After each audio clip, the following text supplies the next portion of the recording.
Veuillez écouter Monsieur Winston Churchill dans son grand succès « Je débarquerai ». Je débarquerai, je ne sais où, dans un port d'Europe ou sur une plage, pour chercher du gin et des vins doux, dont je griserai tout l'équipage. Tout le monde attend le débarquement anglo-américain sur la côte nord de l'Europe. Touristique, manifestée par Radio Paris, est la traduction de la confiance technique du maréchal Rommel.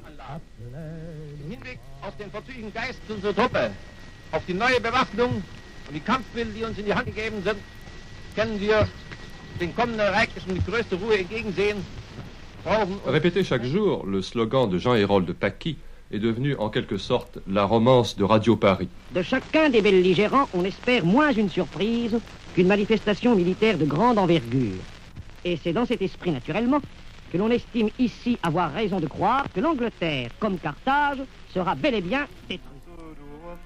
De nos faubourgs parle si gentiment d'amour que tout le monde en était pris. C'est la romance de Paris, que tout le monde en était pris. C'est la romance de Paris. À Vichy, le maréchal Pétain reste confiant dans la générosité des Français. Français, à l'approche des hivers 41 et 42, j'avais fait appel à votre générosité. Vous avez répondu magnifiquement. Je vous demande d'accomplir une fois encore votre beau geste des années précédentes et de donner au Secours national le moyen de continuer sa tâche. Le ciel est bleu, réveille-toi, c'est un jour nouveau qui commence. Le ciel est bleu, réveille-toi, les oiseaux chantent sur les toits. Réveille-toi, a-t-il fait bon d'avoir notre âge? A-t-il fait bon d'avoir 20 ans? Qui demeure ainsi le cœur content vers le clocher de son village. Qu'elle est jolie notre rivière, qu'elle est jolie notre maison, qu'elle est jolie la France entière, qu'elle est jolie en toutes saisons.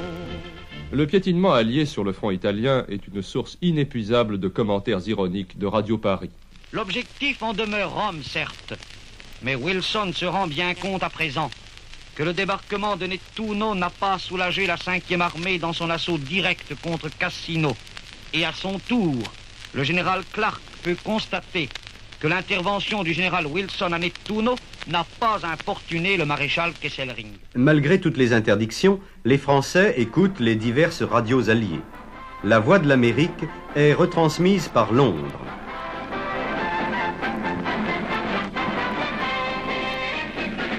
L'Amérique en guerre, enfin, à travers l'Atlantique.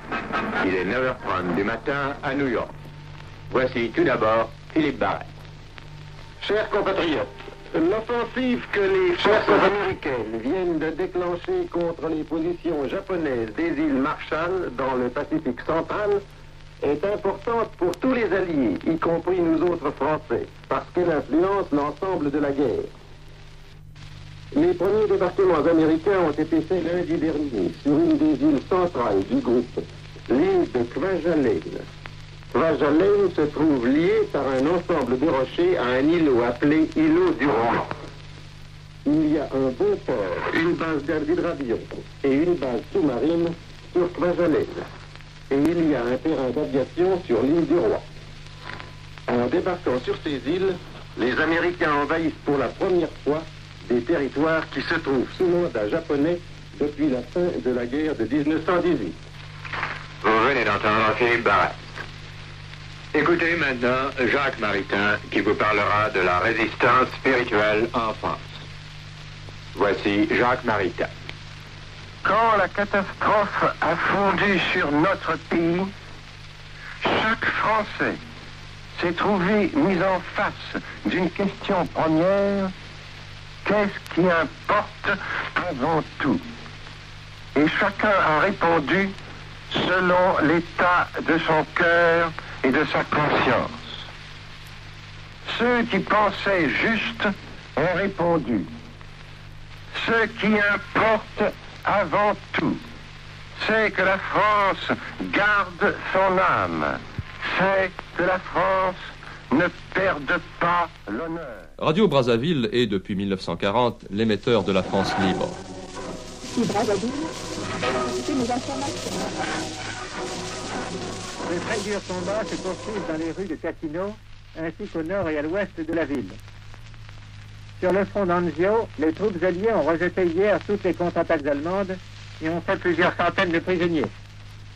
Un grand nombre de véhicules ennemis ont été détruits par l'aviation alliée près de Cisterna. Les troupes britanniques de la 8e armée ont réalisé une nouvelle avance en direction du nord et ont occupé les villes de Pizzo Ferrato et Montenegro. Mais c'est bien sûr la BBC qui recueille le plus d'auditeurs, et chacun reconnaît le porte-parole de la France combattante, Maurice Schumann. Honneur et patrie. Allô, allô, maquis de la Haute-Savoie, maquis de la Haute-Savoie, écoutez bien les consignes fraternelles que nous vous adressons en plein accord avec les autorités alliées. La mobilité dans les maquis est un élément essentiel de la lutte. L'augmentation des effectifs armés est certes plus que jamais souhaitable, mais elle ne doit en aucun cas diminuer votre mobilité. En fait, les Allemands sont surtout très préoccupés par la situation sur le front de l'Est, ainsi que le reconnaît le général Jodl en petit comité. Ununterbrochen läuft der Angriff bald hier, bald dort, seit dem Mitte Juni vorigen Jahres. Как я люблю глубину твоих ласковых глаз, как я хочу к ним прижаться теперь губами. Les Russes ont enfin réussi à dégager Leningrad. Разделяет любви.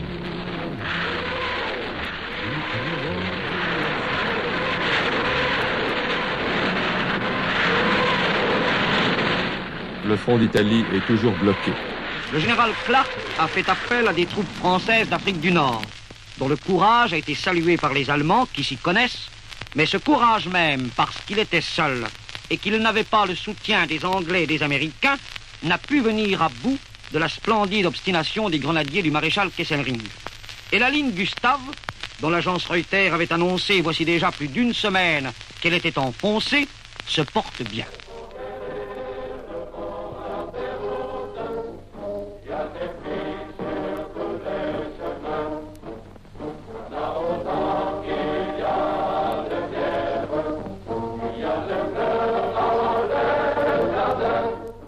Les soldats en uniforme de l'armée d'Afrique ne sont pas les seuls combattants français. Le maquis, c'est encore l'armée régulière de la France.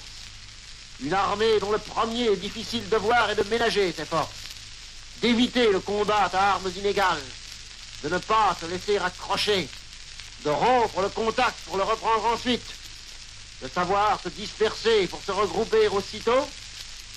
Aujourd'hui, la bataille de France est une bataille d'usure. L'ennemi qui usera le premier. Ils se sont enfuis dans la nuit pour ne pas aller en Allemagne, quittant leurs parents, leurs amis, se cachant dans la montagne.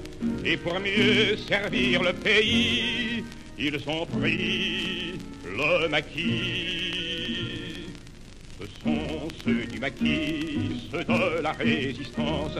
Ce sont ceux du maquis, combattant pour la France, bravant le froid. Les maquisards de Haute-Savoie ont attaqué des miliciens à Annecy et Philippe Henriot préside à leurs obsèques. On voudrait, devant des cercueils, n'avoir qu'à prononcer des paroles d'apaisement et de réconciliation.